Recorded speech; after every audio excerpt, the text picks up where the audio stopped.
السلام علیکم۔ رشتہ دل کا ناول میں خوش آمدید۔ Episode number 13۔ حوریہ کو دکھ کے ساتھ ساتھ اپنی کمزوری پر بہت غصہ بھی آ گیا تھا کہ کیوں وہ اتنی نرم دل تھی۔ اس کے اتنے برے رویے کے بعد بھی اس کی طرف سے دل خوش فہم ہو گیا تھا، کسی عنایت کے منتظر تھی۔ اس کی بے بسی پہلے جھنجھلاہٹ اور پھر غصے میں بدل گئی۔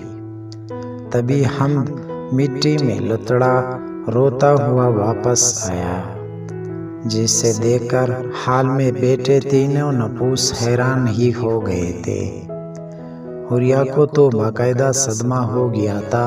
ابھی تھوڑی دیر پہلے ہی تو اسے نہلا دہلا کر تیار کیا تھا، اور اب وہ سب ملا میٹ کر کے واپس آ گیا تھا۔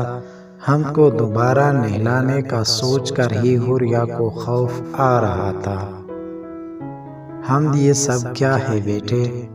کس نے کی ہے آپ کی یہ حالت؟ حوریہ نے پوچھا۔ مما، وہ سائم کی مما نے مجھے دھکا دیا۔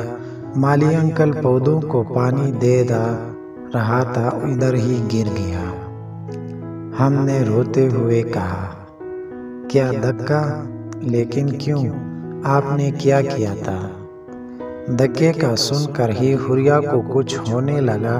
جس بچے کو وہ ڈانٹتی تک نہیں، اسے کوئی دھکا دے، اس سے منظور نہیں تھا۔ کچھ نہیں کیا تھا، بس بیبی کاٹ میں سو رہی تھی، میں بس اس سے کس کر رہا تھا۔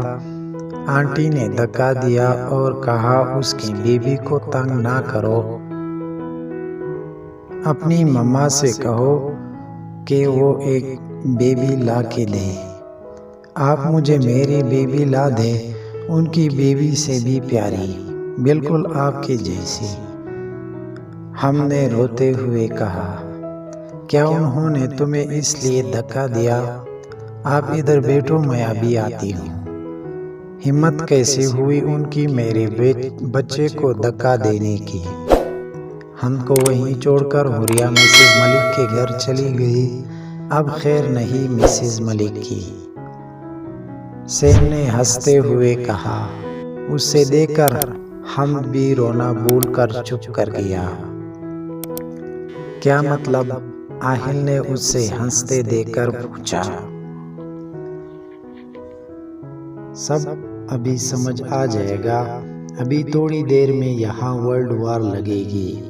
کوئی آپ کے لختے جگر کو ڈانٹ دے تو حوریہ بھابھی برا مان جاتی ہے، جب تک انہیں ایک کی 10 نہ سنائیں سکون نہیں آتا۔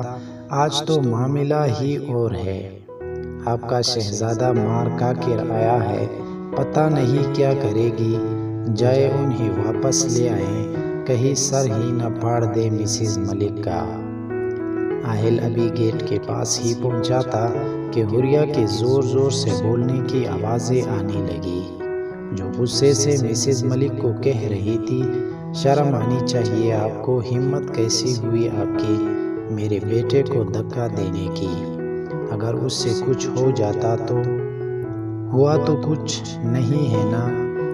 کس نے کہا تھا بھیجو اسے میرے گھر؟ جب جب میں اپنی بیٹی کو سلاتی ہوں اٹھانے آ جاتا ہے۔ مسز ملک نے بھی دو جواب دیا۔ خود نہیں آیا وہ، یہ آپ کا بیٹا لے آیا تھا اسے بلانے۔ اور کیا ہوا اگر اس نے آپ کی بیٹی کے ساتھ کھیلنا چاہا تو؟ اس کے کھیلنے کے لیے نہیں پیدا کی میں نے اپنی بیٹی، اگر اتنی پرواہ ہے تو خود پیدا کر کے دے دو۔ مسز ملک نے حوریہ سے کہا۔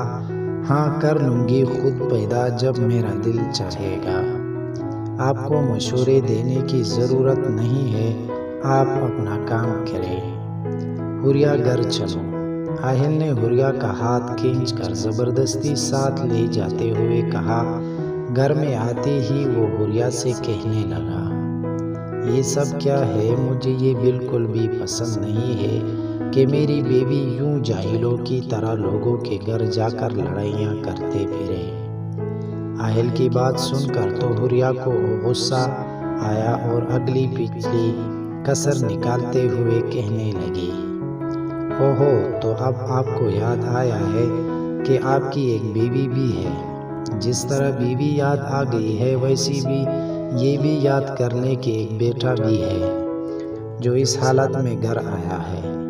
اگر اس سے کچھ ہو جاتا تو اس کی کوئی ہڈی ٹوٹ جاتی تو ماں کبھی بھی جاہل یا پڑھی لکھی نہیں ہوتی۔ ماں ہمیشہ ماں ہوتی ہے، اور جب کوئی میرے بیٹے کے ساتھ ناانصافی کرے گا تو میں اس سے ایسے ہی جھگڑا کروں گی۔ حوریہ آہل پر اپنی بڑاس نکال کر حمد کا ہاتھ پکڑ کر وہاں سے چلے گئے، اور آہل کو برسوں پہلے کیپٹن سعد سے کہی اپنی بات یاد آ گئی کہ کون ہے ایسی عورت جو اس کے لیے دنیا سے لڑ جائے۔ حوریہ تو حمد کے لیے اس کے سگے باپ سے بھی ٹکر کھا گئی۔ بس اسی بات نے آہل سے وہ فیصلہ کروا لیا جس کے لیے اس کے دل و دماغ میں جنگ جاری تھی۔ دل کے ساتھ ساتھ دماغ بھی حوریہ کی محبت پر ایمان لے آیا تھا۔ بس اب حوریہ کے سامنے اقرار کرنے کی دیر تھی۔ آج سیم کا نکاح تھا جو بخیریت سر انجام پا گیا۔ حمد کو سلانے کے بعد حوریہ عجیب کشمکش میں بیٹھی تھی۔ بار بار موبائل اٹھا کر آہل کے بھیجے گئے میسج کو پڑھتی اور ہر بار دل کی دھڑکن بڑھ جاتی۔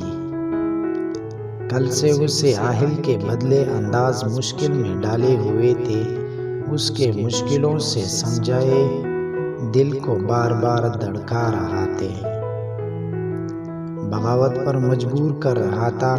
آہل نہ صرف اس کے لیے نکاح کا جوڑا لایا تھا بلکہ اس نے ملبوس حوریہ کو سہا بھی تھا، اور اب میسج کر کے اسے ٹیرس پر بلا رہا تھا۔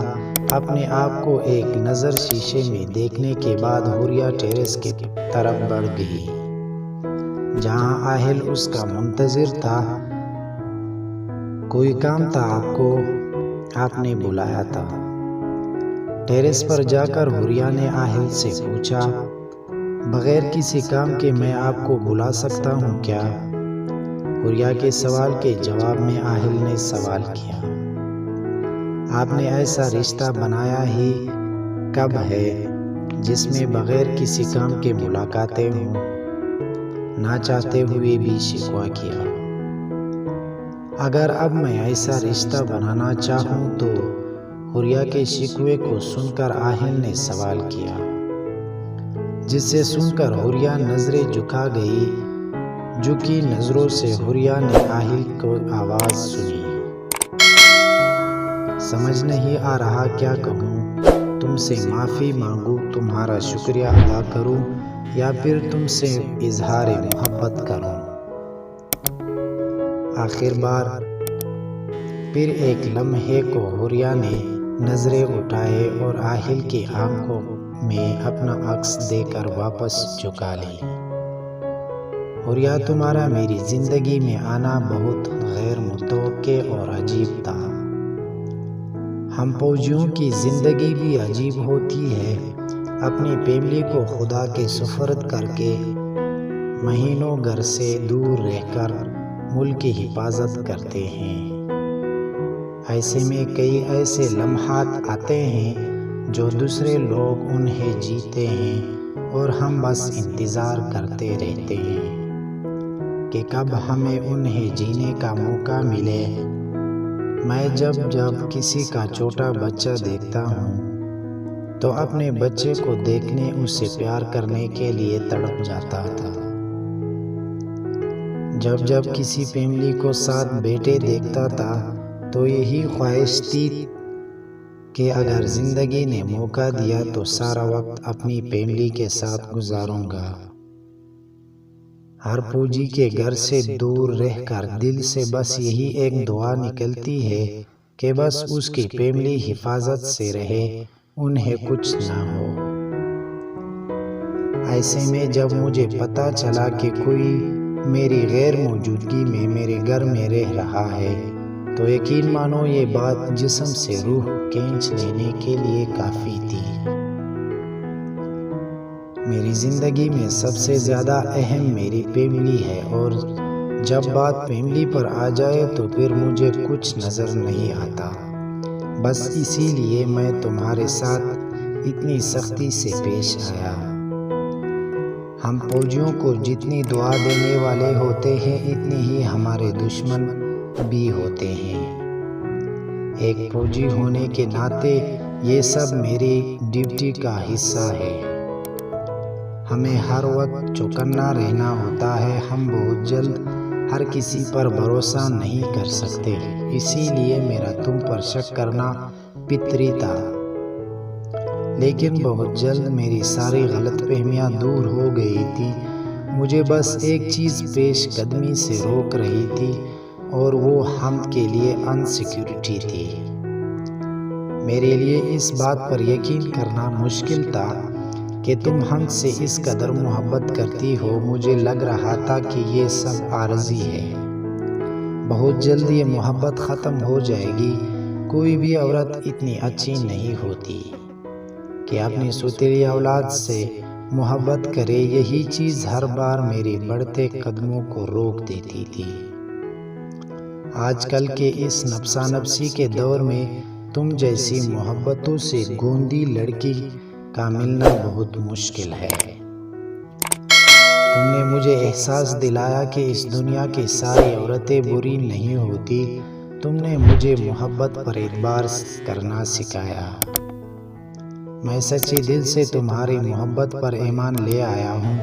پلیز پہلے ہمارے درمیان جو کچھ ہوا اسے بھول کر نئی شروعات کرتے ہیں۔ میں اب تمہارے ساتھ ایک نارمل زندگی گزارنا چاہتا ہوں۔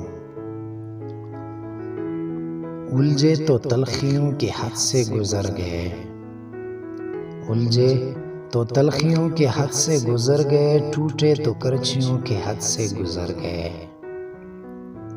نفرت ہوئی تو بے انتہا ہوئی، نفرت ہوئی تو بے انتہا ہوئی، چاہا تو چاہتوں کے حد سے گزر گئے۔ آہل نے حوریہ کے ہاتھوں کو پکڑ کر گولڈ کی سفید نگوں سے مزین خوبصورت کنگن پہناتے ہوئے کہا، میرے بیٹے نے فرمائش کی تھی کہ اس کی ماں کی ایسی چوڑیاں لا دو جو ہر ڈریس کے ساتھ میچ کر جائیں۔ آہل حوریہ کو کنگن پہنا کر اب اس کے مہندی بھرے ہاتھوں کو دیکھ رہا تھا، جو اس کے پہنائے ہوئے کنگن سے سجے ہوئے تھے۔ تم بھی کچھ کہو نا، آہل نے کب سے خاموش کھڑی حوریہ کو مخاطب کیا۔ میں کیا کہوں، سب کچھ تو آپ نے کہہ دیا ہے۔ حوریہ نے حیا سے بوجھل لہجے میں کہا، ویسے مسز ملک کا مشورہ اتنا برا تو نہیں تھا۔ آہل نے حوریہ کا ہاتھ پکڑے کہا اور اس کے چہرے کو دیکھ کر کہا لگایا، خوشیاں دونوں کے در پر دستک دے رہے تھے اور وہ مسکرا کر ان کو ویلکم کرنے کے لیے تیار تھے۔ دور آسمان میں چمکتے چاند ستارے ان کی دائمی خوشیوں کے لیے دعا گو تھے۔ اختتام۔ لائک، کمنٹ، شیئر، فالو اور سبسکرائب کرنے کا بہت بہت شکریہ۔